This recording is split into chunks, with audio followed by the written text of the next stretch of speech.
Hello সবাইকে। তো চলো তোমাদের সঙ্গে আজকে একটু আমি কি রান্না করছি সেটা শেয়ার করি। তো আমি রান্না করতে চলেছি আজকে বাটার চিকেন। তো আমি সবার ফার্স্টে এখানে নিয়ে নিয়েছি অল্প কিছু চিকেন। আমি এখানে 3টে মিডিয়াম সাইজের পেঁয়াজ নিয়েছি 3টে টমেটো, লেবুটাও নিয়ে নিয়েছি আমি। তো চলো প্রথমে আমি চিকেনটা ম্যারিনেট করে নিই। এখানে ম্যারিনেট করার জন্য অল্প দই দিয়ে দিলাম। এখানে একটু লেবু চিপে দিচ্ছিলাম আমি, লেবুর রসটা। তারপর আমি দিয়ে দিলাম নুন,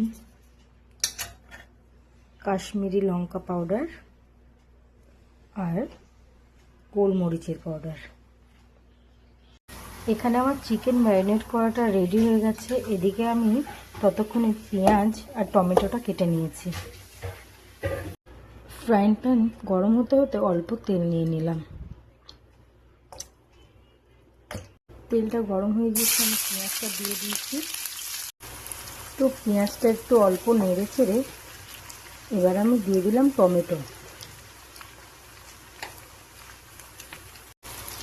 অল্প কাজু আর কাশ্মীরি লঙ্কা পাউডার। আর একটু দিলেও হবে, না দিলেও চলবে, কিন্তু কালারটা ভালো হয় দিলে, যার কারণে আমি দিচ্ছি। এটা এখানে কত সুন্দর কালার এসেছে দেখো। এইটা একটা প্লেটে নামিয়ে নিয়েছি, এটাকে পেস্ট করতে হবে।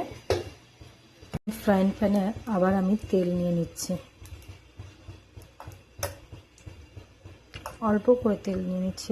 তেলটা গরম হয়ে যাবার পর আমি একটা একটা করে চিকেন এখানে দিয়ে দিচ্ছি, হালকা করে ফ্রাই করে নেবো চিকেনটা। তো দেখো এখানে আমি চিকেনগুলোকে উল্টে নিয়েছি। আমি পিছনের দিকে ঘুরে দেখি এই একজন শুয়ে আছে, যে আজকে সকালে দুষ্টুমি করেছে বলে একে বলেছি খাওয়া দেবো না।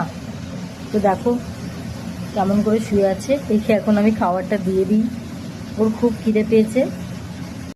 তো এখানে আমার চিকেন ফ্রাইটা হয়ে গেছে, দেখো কত সুন্দর লাগছে দেখতে। এখানে পেঁয়াজ, টমেটো আর কাজুর যে পেস্টটা আমি বানিয়ে নিয়েছি, দেখো কড়াটা আমি চাপিয়ে নিয়ে কড়াটা গরম হয়ে যাওয়ার পর একটু বাটার ঢেলে নিয়েছি, তার সঙ্গে ঢেলে দিচ্ছি একটু সাদা তেল। তো বাটারের তেলটা গরম হতে না হতে আমি পেস্টটা ঢেলে দিলাম। এখানে একটু অল্প করে নুন দিয়েছি, অল্প লঙ্কা পাউডার, এর মধ্যে আছে জিরে, ধনে আর মরিচ পাউডার।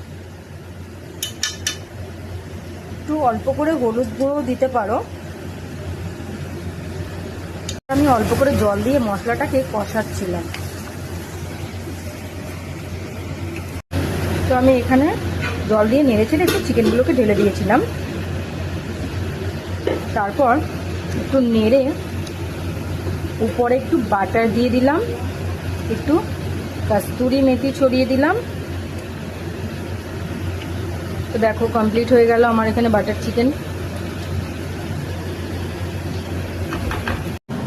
তো এখানে আমার বাটার চিকেন কমপ্লিট হয়ে গেছে। টাটা সবাইকে, সবাই ভালো থাকো।